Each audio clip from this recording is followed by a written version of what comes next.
तो ब्रेक के बाद आपका एक बार फिर स्वागत है हमारे खास कार्यक्रम चर्चा में। और चर्चा के तहत अब हमारा विषय है न्यायपालिका, तबादलों पर बवाल, साख पर सवाल।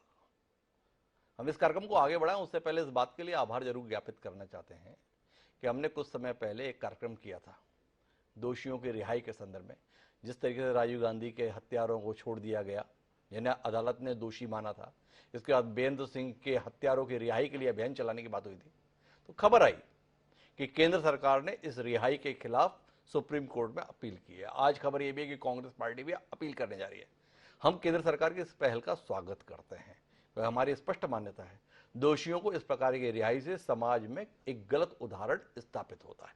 और अब इसी पर हम आगे बात करते हैं। सर्वोच्च न्यायालय के नए न्यायाधीश बने चंद्रचूड़ जी। चंद्रचूड़ जी की अध्यक्षता में 16 तारीख को एक कॉलेजियम की बैठक हुई, जिसमें 4 और वरिष्ठतम न्यायाधीश जो सुप्रीम कोर्ट के साथ बैठे और इन्होंने बैठ के उच्च न्यायालय के 3 न्यायाधीशों का अन्य राज्यों में स्थानांतरण का फैसला किया। इसके तहत गुजरात के संदर्भ में भी फैसला था, मद्रास के संदर्भ में था और तेलंगाना के संदर्भ में था। इस फैसले के साथ ही बवाल शुरू हो गया। कुछ राज्यों में वकील इस फैसले के खिलाफ हड़ताल पर चले गए। खासतौर पर गुजरात के संदर्भ में यह खबर सुर्खियों में बनी कि वहां के हाईकोर्ट के न्यायाधीश निखिल करियल जी, उनके पटना हाईकोर्ट में प्रस्तावित ट्रांसफर को लेकर गुजरात की अदालतों में वकीलों ने काम का बहिष्कार कर दिया। उन्हें यह तबादला रास नहीं आया। सवाल इस बात का है कि क्या अब वकीलों की मर्जी के अनुसार अदालतों में न्यायाधीश काम करेंगे? क्या न्यायाधीशों की नियुक्ति में भी वकीलों की मर्जी के अनुसार विचार किया जाएगा? सवाल इस बात का है कि इस देश में आईएएस, आईपीएस की पदस्थापना के दौरान इस बात का विशेष ध्यान रखा जाता है कि उनकी अपने गृह नगर में नियुक्ति नहीं होनी चाहिए, गृह जिले में नियुक्ति नहीं होनी चाहिए। और उच्च न्यायालय के न्यायाधीश के संदर्भ में ऐसा कोई प्रतिबंध नहीं है। हम देखते हैं जो वकील के तौर पर इन अदालतों में उपस्थित हुआ करते थे, वो अचानक इन्हीं अदालतों में न्यायाधीश की कुर्सी पर बैठे हुए हैं। न्याय होना ही नहीं चाहिए, न्याय होता हुआ दिखना भी चाहिए, न्यायाधीश को निरपेक्ष भी दिखना चाहिए। क्या कारण है कि इन न्यायाधीशों के संदर्भ में इस बात का आकर्षण रहता है कि ये जिस शहर में वकील के तौर पर काम किए हैं वहीं पर वह न्यायाधीश के तौर पर भी बना रहना चाहते हैं या उसी राज्य में ही काम करना चाहते हैं? क्या ये वाकई इस देश में न्यायिक व्यवस्था पर प्रश्न चिन्ह नहीं उठाता है? इसी पर हम बात करेंगे। इस चर्चा का हिस्सा बनने के लिए हमारे साथ 2 खास मेहमान हैं। हमारे साथ इलाहाबाद हाईकोर्ट के पूर्व न्यायाधीश एसआर सिंह साहब मौजूद हैं और साथ ही देश के जाने माने पत्रकार श्रवण गर्ग जी भी हमारे साथ हैं। मैं एसआर सिंह साहब से इस बातचीत की शुरुआत करना चाहता हूं और सिंह साहब आपसे समझना चाहता हूं, ये कौन सा तरीका हुआ कि सर्वोच्च न्यायालय ने प्रशासनिक व्यवस्था के तहत 3 न्यायाधीशों का स्थानांतरण कर दिया और वकील हड़ताल पर चले गए? कल डीजे की कोर्ट के भी उच्च न्यायालय के अंतर्गत ट्रांसफर किए जाते हैं, तो डीजे में भी ऐसे ही हो जाना चाहिए।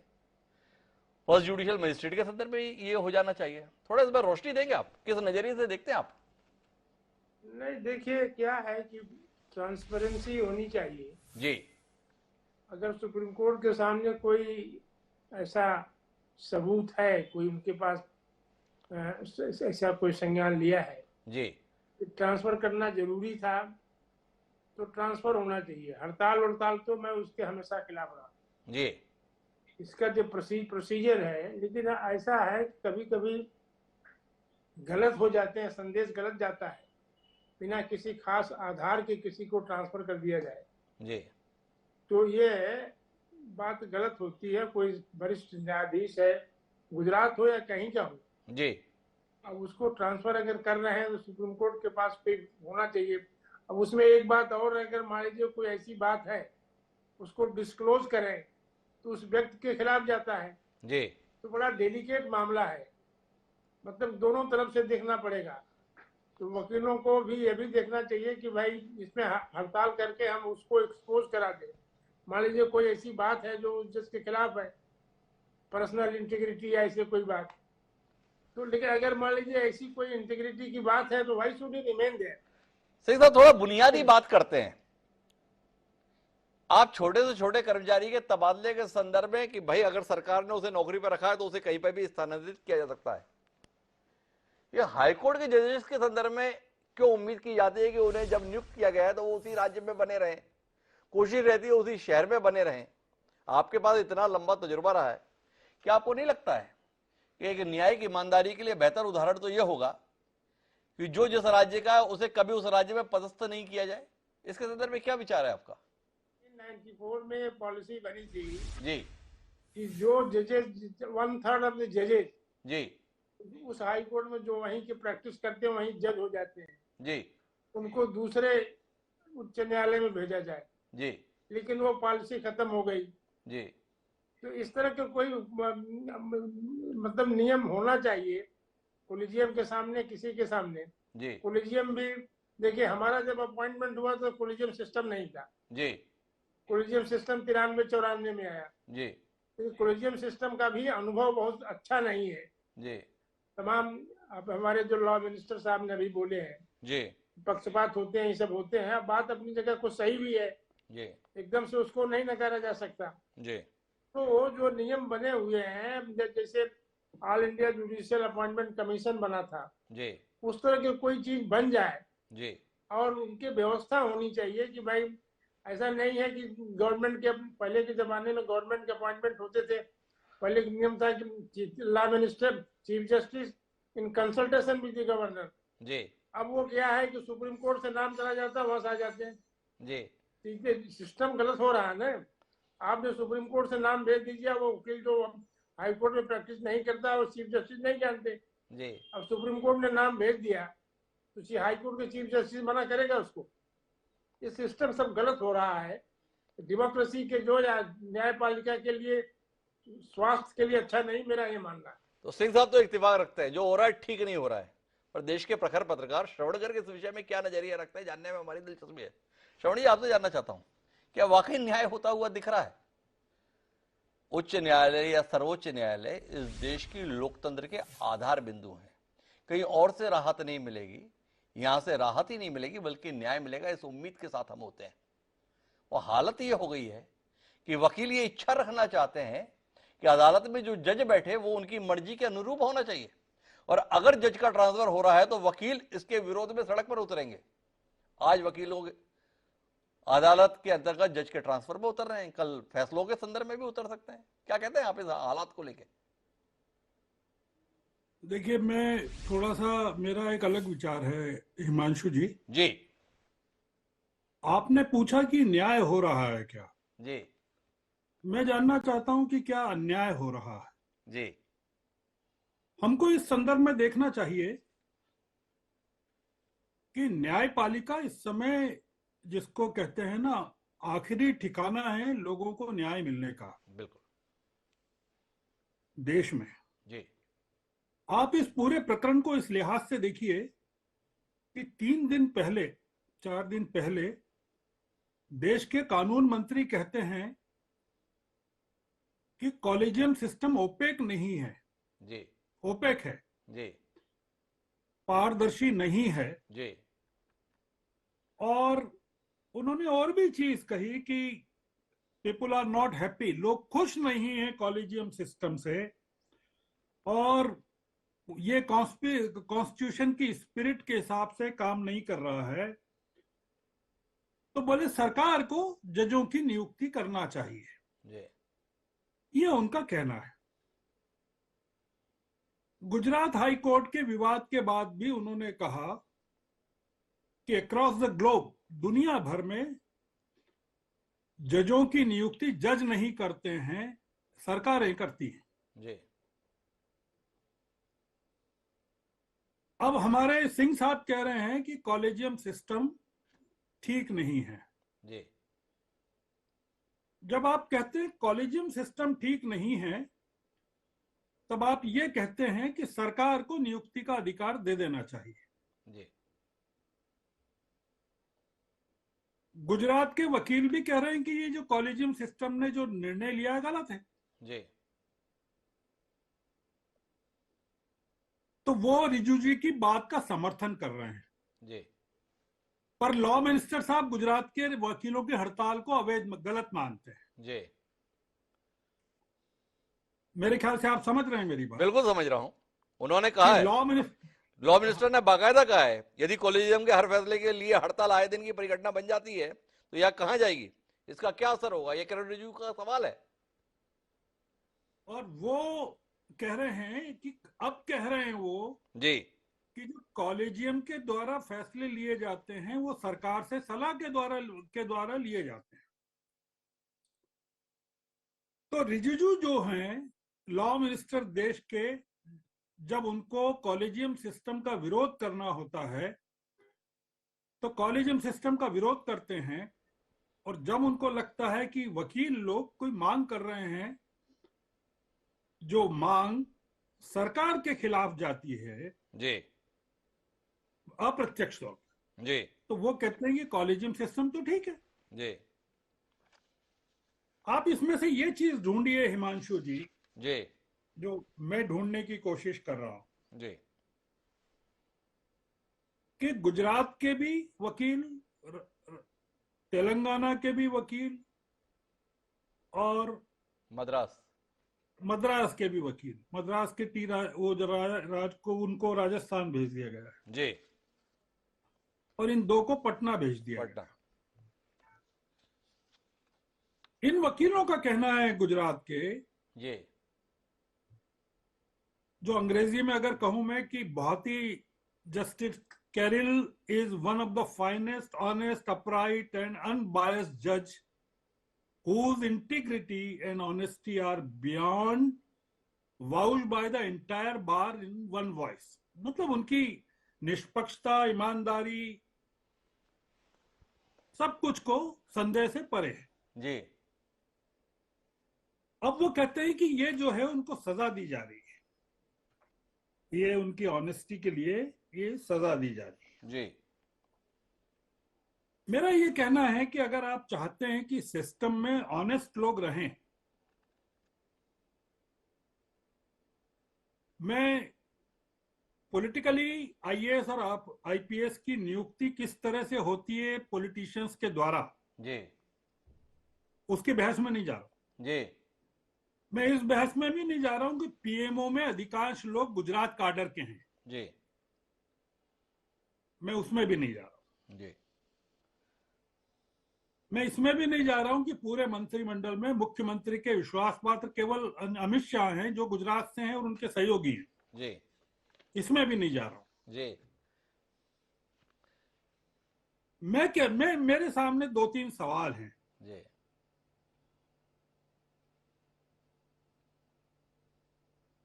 कि अगर आपको न्याय की अपेक्षा करनी है, मतलब मैं इसका समर्थन नहीं कर रहा हूं हड़ताल का, जी पर मैं इस हड़ताल में से कुछ जो संकेत ढूंढ रहा हूं जी वो ये ढूंढ रहा हूं कि अगर वकीलों को जो लगता है, जी किसी एक वकील को नहीं लग रहा है, जी अहमदाबाद के लॉयर्स एसोसिएशन, जी एडवोकेट एसोसिएशन पूरा का पूरा, उसको अगर लगता है कि एक जज का जो ट्रांसफर है वो गलत हो रहा है, कॉलेजियम जो है कई जजों की सिफारिश करता है केंद्र सरकार को। जी जो आरोप है कॉलेजियम का कि सरकार ने अभी जो वैकेंसीज हैं सुप्रीम कोर्ट में 27 लोग ही हैं 34 की जगह, जी उसके लिए कई सिफारिशें काफी समय से दे रखी हैं जी और सरकार उन पर बैठी हुई है। हाई कोर्ट के कई जजों की सिफारिशें दी हुई है, उस पर सरकार बैठी हुई है और सरकार की डिलीडेइंग से कई जजों ने जो स्वीकृति, कई लोगों ने जो स्वीकृति दी थी वो अपनी वापस ले ली है। उसमें किसी की तो डेथ भी हो गई है, एक नाम लिया गया जस्टिस मजूमदार का। जी मेरा कहना है कि कॉलेजियम सिस्टम को अगर सरकार बनाए रखना चाहती है तो उसको, उसकी सिफारिशों पर सरकार अपनी सुविधा से अमल क्यों करना चाहती है। तो ये जो चीज है, ये जो हुआ है गुजरात में, जो अभी तेलंगाना में और तमिलनाडु में, ये आपको नैतिक रूप से नजर आता हो कि इससे जो लिटिगेंट्स हैं वो सफर करेंगे, जैसा चंद्रचूड़ साहब ने कहा है कि जनता को परेशानी होगी। पर अगर आपको सिस्टम में ईमानदार लोगों की जरूरत है तो नागरिकों को उसके लिए सफर करने की तैयारी दिखानी पड़ेगी। मैं श्रवण जी आपको बीच में रोकना चाहता हूं, दो अलग विषयों पर हमारी बहस चली जाएगी। एक, हम कॉलोजियम सिस्टम पे बहस करें या इस फैसले के संदर्भ में बात करें। मेरे विषय के केंद्र में आज कॉलोजियम सिस्टम नहीं है। मैं आपसे यह समझना चाहता हूं और इस पर सिद्धांत आपकी राय जानना चाहता हूं कि कोई जज अपने गृह राज्य में ही बने रहने के लिए ही क्यों इच्छुक रहता है। अधिकांश हाईकोर्ट जजेस के संदर्भ में आप स्थिति देखिए। आप इंदौर में रहते हैं, इंदौर की बेंच को उठाकर देखिए। इंदौर के आधे वकील आज जज के तौर पर वहीं बैठे हैं। उनके आधे मुवक्किल कि वो पहले कभी वकील रह चुके हैं, जो अलग अलग कोर्ट में हैं, या उनके अपने मित्र हैं जिनके भतीजे आदि उन्हीं की कोर्ट में पैरवी करने के लिए आ रहे हैं। बीच में जिस बात का उल्लेख सिंह साहब कर रहे थे, ये 90 के दौर की बात थी, जिसमें ये चाहा गया था कि गृह राज्य से बाहर भेजे जाए। आरसी लाहौटी जो ग्वालियर हाईकोर्ट के जज हुआ करते थे, इसी के तहत दिल्ली उच्च न्यायालय आए और सर्वोच्च न्यायालय तक पहुंचे, कई लोगों को सुपरसीड करते हुए। मैं आपसे जानना चाहता हूं कि इस पे आपका कोई सैद्धांतिक रूप से विचार है कि इन जजेस के संदर्भ में गृह राज्य में पदस्थापना प्रतिबंधित होनी चाहिए। ऐसे किसी विचार के साथ में आप खड़े होना चाहेंगे? नहीं, ये फिर फैसला अगर है तो इसमें जो तमाम आईएएस आईपीएस अधिकारी हैं जी वो उन पर भी लागू होना चाहिए। जी वो जब अपने प्रेफरेंस देते हैं, कार्डर प्रेफरेंस देते हैं, तो अपने गृह राज्य का देते हैं और उनकी नियुक्तियां होती है और कई बार तो उनके गृह जिलों में भी होती है। जी आदमी की योग्यता का पैमाना या आदमी की ईमानदारी का पैमाना उसका गृह राज्य होगा कि उस सिस्टम में जो वो चीज कर रहा है ईमानदार है कि नहीं और कानून की डिलीवरी कर रहा है कि नहीं, ये होना चाहिए। अब हाईकोर्ट जज बन गया श्रवण जी, तो ईमानदारी तो वैसे ही सर्टिफाइड हो गई। न्यायाधीश की कुर्सी पर हमने बिठा दिया, वो भी उच्च न्यायालय के न्यायाधीश की कुर्सी पर व्यक्ति बैठा है, तो उसके बाद ये ईमानदार है और ये बेईमान है, ये कैसे तय हो? आज गुजरात के वकील ये हड़ताल कर रहे हैं, one of the most honest, और बाकी क्या है जो गुजरात उच्च न्यायालय में न्यायाधीश की कुर्सी पर बैठे। अपने आप में सवाल पैदा नहीं हो गया? मैं उसी बात पर आ रहा था हिमांशु जी कि ये तो आपको इन्फ्रेंस निकालना पड़ेगा जी कि जो वकील हैं वो किसी एक पर्टिकुलर जज के ट्रांसफर को लेकर एजिटेटेड क्यों हैं जी और किसी दूसरे जज के ट्रांसफर को लेकर या पनिशमेंट को लेकर नाराज क्यों नहीं होते। जी ये और दूसरा ये कि बाकी जजेस को ये महसूस हो सकता है कि ये जो जस्टिस हैं जिनके बारे में कैरियल जो हैं जी इनको लेकर इतनी बात की जा रही है, प्रस्ताव पास की जा रहे हैं, तो हम लोग क्या ईमानदार नहीं हैं जी या बाकी जजेस ईमानदार नहीं हैं? तो श्रवण जी भी तो ये ये सवाल तो उठा रहे हैं। मैं सिंह साहब के पास जाता हूं और उन्हीं से पूछता हूं, बाकी जजेस के संदर्भ में क्या माने सिंह साहब? बाकी के साथ में ईमानदारी का सर्टिफिकेट नहीं है? इनका ट्रांसफर हुआ है जी उन्हीं के बारे में तो राय दी जाएगी। जिनका ट्रांसफर नहीं हुआ है जी या जिनके खिलाफ कोई एक्शन नहीं लिया गया, उनके बाद ईमानदार बेईमान होने का प्रश्न नहीं उठता ना। जिनका ट्रांसफर हुआ है उनका बचाव करने के लिए बात कही जा रही कि भाई ऑनेस्ट है तो किस बेसिस पे उनका ट्रांसफर किया गया, ये फैक्ट तो होना चाहिए ना। गवर्नमेंट भी पार्टी है, आप आखिर गवर्नमेंट ही अपॉइंट करती है, गवर्नमेंट ही ट्रांसफर करती है। ये बात दूसरी है कि रिकमेंडेशन सुप्रीम कोर्ट कोलेजियम करता है। जी तो अगर सुप्रीम कोर्ट के पास कोई ऐसा आधार है कि नहीं इनका ट्रांसफर होना चाहिए और उतना सीरियस आधार है, तो फिर उनके खिलाफ इम्पीचमेंट कार्रवाई क्यों नहीं कराती? मैं सीधा एक सवाल करना चाहता हूं। मैंने ये सवाल श्रवण गर्ग जी से भी किया था, तो श्रवण जी ने कहा आईपीएस और आईएएस के संदर्भ में ये होना चाहिए। उच्च न्यायालय के मुख्य न्यायाधीश के संदर्भ में ये व्यवस्था लागू है कि उच्च न्यायालय में कोई भी न्यायाधीश गृह राज्य में पदस्थ नहीं किया जाता। तो बाकी न्यायाधीश के संदर्भ में आपको नहीं लगता है ये कहानी ना रहे? क्यों माना जा रहा है कि अगर पटना ट्रांसफर कर दिया तो ये पनिशमेंट है? क्यों माना जा रहा है कि अगर तेलंगाना से पटना भेज दिया गया तो ये पनिशमेंट है? मद्रास से अगर राजस्थान भेज दिया गया तो क्या ये अंडमान निकोबार में भेज दिया गया? ये पनिशमेंट के तौर पर क्यों देखा जा रहा है स्थानांतरण को? की बात नहीं है, पनिशमेंट की बात नहीं है। ट्रांसफर जो हुआ तो किस बेसिस, आफ्टर ऑल डेमोक्रेसी में जी कोई रीजन होना चाहिए किसी भी आदेश के लिए ना। ऐसा तो नहीं है कि चाहे सुप्रीम कोर्ट हो चाहे गवर्नमेंट हो, जी तो किसी तरह आर्बिट्ररी एक्शन के लिए तो नहीं आप सपोर्ट कर सकते ना। जी कोई बेसिस होनी चाहिए ट्रांसफर का। अब उनके पास कोई बेसिस है कि नहीं है ये तो हम नहीं जानते, शायद आप भी नहीं जानते, जी क्योंकि डिस्क्लोज नहीं किया गया। जी ये गवर्नमेंट के पास अगर कुछ गया है जी। तो government should come out with कि नहीं साहब तो वैलिड सिंह साहब, क्या ग्राउंड से। आप इस विचार के साथ है कि अब से कॉलोजियम या सरकार किसी भी जज का ट्रांसफर करे तो साथ में एक नोट उसमें मेंशन होना चाहिए कि इस जज को इस कारण से स्थानांतरित किया जा रहा है? क्या वाकई ये व्यवहारिक है? रिपोर्ट में होना चाहिए ताकि उसमें गवर्नमेंट प्रॉपर एक्शन ले कि हाँ नहीं साहब सही है गलत है। अदरवाइज फिर ट्रांसपेरेंसी किस बात की हुई? क्यों ट्रांसफर कर रहे हैं? उन्हीं 4 आदमी का ट्रांसफर क्यों हो रहा, और क्यों नहीं हो रहा? कोई पॉलिसी के तहत हुआ नहीं। एक पॉलिसी के तहत जैसे पहले हमने बताया कि 1/3 लोगों को था, जी 1/3 जजेस विल गो आउटसाइड, जी तो उस पॉलिसी में किसी कोई शिकायत नहीं थी। जी लेकिन अगर ये बीच में किसी का ट्रांसफर हो रहा है तो जरूर कोई ना कोई शिकायत होगी कि नहीं होगी। जी और नई शिकायत है तो क्यों ट्रांसफर कर रहे हैं उनको? भाई ठीक है, कोई आदमी जज बनता है वहां पर तो उसके पास कोई अगर इस तरह कोई सबूत आपके पास है कि नहीं ये गड़बड़ कर रहे हैं तो उसको बताइए गवर्नमेंट को, गवर्नमेंट उस पर एक्शन ले। जी। तो मेरे ख्याल से ये गलत है सब चीज। किसी को पिक एंड चूज करने की पॉलिसी तो नहीं संविधान परमिट करता। मान लीजिए कि आप हमको ट्रांसफर कर दिया, उनको ट्रांसफर कर दिया, इनको नहीं किया, तो किस बेसिस पे होना चाहिए? आपने पॉलिसी बना दी है कि 1/3 जजेस शुड गो आउटसाइड, उस नियम का तो किसी की शिकायत नहीं होगी। पर सिंह लेकिन साहब, अगर जब उसी 1/3 का नियम लागू होगा तो बाकी 2/3 को नहीं किया, मुझे क्यों किया, तब तो शिकायत इस पर भी हो जाएगी। शिकायत करने वालों के लिए कौन सी दिक्कत की बात है? शिकायत तो हर बात पे हो जाती है। और हाई कोर्ट के लोग दूसरे हाई कोर्ट से, एक हाई कोर्ट से दूसरे हाई कोर्ट में मिलकर काम करेंगे, ऐसी पॉलिसी थी। जी लेकिन वो पॉलिसी खत्म हो गई।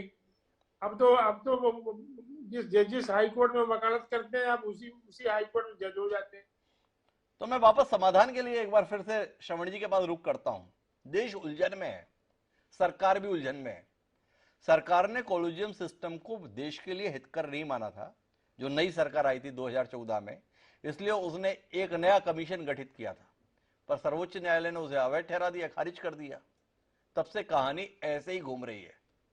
सरकार अपनी सुविधा के अनुसार सिफारिशों को स्वीकार करती है, अपनी सुविधा के अनुसार स्वीकार कर देती है। तो समाधान क्या है श्रवण जी? सरकार जुडिशरी को भी इलेक्शन कमीशन बनाना चाहती है। जी सरकार चाहती है कि जो सुप्रीम कोर्ट है जी वो सरकार की मर्जी से काम करे। जी इस सरकार के सत्ता में आने के बाद से कई जजों के जो ट्रांसफर किए गए हैं, जिनके बारे में आरोप है कि वो विक्टिमाइजेशन के तहत किए गए, जी उन्होंने फैसले ऐसे दिए जिसके कारण किए गए। कई हाई कोर्ट्स हैं इसमें, बॉम्बे हाई कोर्ट के बारे में भी कई जजों को हाई कोर्ट से सुप्रीम कोर्ट में इसलिए नहीं लाया गया कि उन्होंने सरकार की सुविधा के हिसाब से फैसले नहीं दिए। जी गुजरात हाई कोर्ट के वकील कह रहे हैं डेथ ऑफ इंडिपेंडेंट जुडिशरी। जी वकील कह रहे हैं कि विक्टिमाइजेशन ऑफ एन ऑनेस्ट जज। वो ऐसा मेरे बारे में तो नहीं कहेंगे, आपके बारे में कहेंगे, हो सकता है आपके बारे में कहें, हर आदमी के बारे में तो कहेंगे नहीं वो। जी ऐसा क्यों कह रहे हैं? आप कुछ प्रधानमंत्रियों की तारीफ क्यों करते हैं हिमांशु जी, जी और कुछ की क्यों नहीं करते हैं? जी ये जो सरकार की नीयत के बारे में देश अभी आश्वस्त नहीं है कि जुडिशरी को लेकर सरकार की नीयत क्या है। जो नागरिकों के मन में शंका है वो ये कि न्यायपालिका से सारे फैसले सरकार अपनी मर्जी के हिसाब से करवाना चाहती है, और जो जजेस नहीं करते हैं, इस मामले में गुजरात हाई कोर्ट के मामले में या राजस्थान वाले मामले में, ये तेलंगाना और मद्रास। मद्रास वाले मामले में, मुझे नहीं मालूम, आप पुष्टि कर सकते हैं कि इसमें चीफ जस्टिस का से कंसल्ट नहीं किया गया? जी आप ज्यादा बता सकते हैं। जी। मैंने कहीं पढ़ा इसलिए बता रहा हूं, हो सकता है किया गया। नहीं, चंद्रचूड़ जी के द्वारा बाकायदा कहा गया है, कॉलेजियम का फैसला है, जो स्थानांतरण है उसकी प्रक्रिया के अंतर्गत कॉलेजियम की सिफारिश के अंतर्गत है। 16 तारीख को इसकी बैठक हुई थी श्रवण जी, यही बताया गया है। और चंद्रचूड़ इस फैसले का बचाव भी कर रहे हैं और साथ साथ गुजरात के वकीलों के साथ मुलाकात के लिए उन्होंने समय भी दिया है। तो कुल मिला के कहानी इतनी है, लेकिन मेरे पास समय समाप्त हो रहा है, तो हम इस बातचीत को यहीं पर रोकते हैं, इस नजरिए के साथ कि कुल मिलाकर देश की न्यायिक व्यवस्था भी अब संक्रमण के दौर से गुजर रही है। चाहे सरकार हो या सर्वोच्च न्यायालय के न्यायाधीश, जिम्मेदारी बनती है कि समय रहते ऐसे कदम साझा तौर पर उठाएं ताकि देश का भरोसा न उठ जाए। वह समय रहते कदम उठा लेंगे तो देश का भरोसा बना रह जाएगा, और कहीं देश का भरोसा अगर उठ गया तो इस देश का बड़ा नुकसान हो जाएगा। देखें जिम्मेदार लोग कोई फैसला ले पाते हैं या नहीं ले पाते। बहरहाल इस गंभीर चर्चा का हिस्सा बनने के लिए आप दोनों मेहमानों का बहुत बहुत धन्यवाद। समय है अब आज के शेर का। हमारा आज का शेर इस हालात को लेकर कुछ यूं है कि जमहूरियत एक तर्ज हुकूमत है, जमहूरियत एक तर्ज हुकूमत है कि जिसमें बंदों को गिना करते हैं, तौला नहीं करते। अल्लामा इकबाल ने इतनी सी बात में सब कुछ कह दिया। देश को इससे बेहतर बनना चाहिए। इस उम्मीद के साथ अब मुझे दीजिए याद, कल फिर मिलते हैं नए विषय के साथ। तब तक के लिए सर बड़ा।